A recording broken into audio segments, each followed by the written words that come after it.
Her kayısınızga ulun muhabbetli ailelerde yaşarga yazsın. Barlılarga barlı bəxtli turmuş, barsızlarga sabırlıklar versin Xuday. Bar kuşlar idik.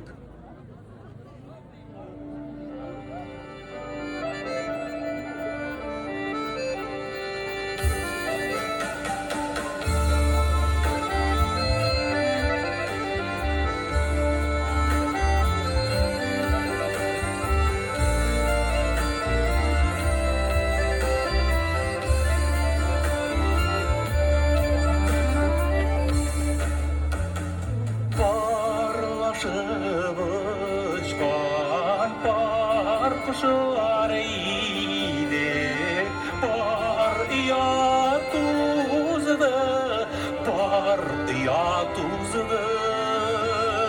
Bu daldı durmuş, eydersin kine, bar dünya tuzdu, bar dünya tuzdu.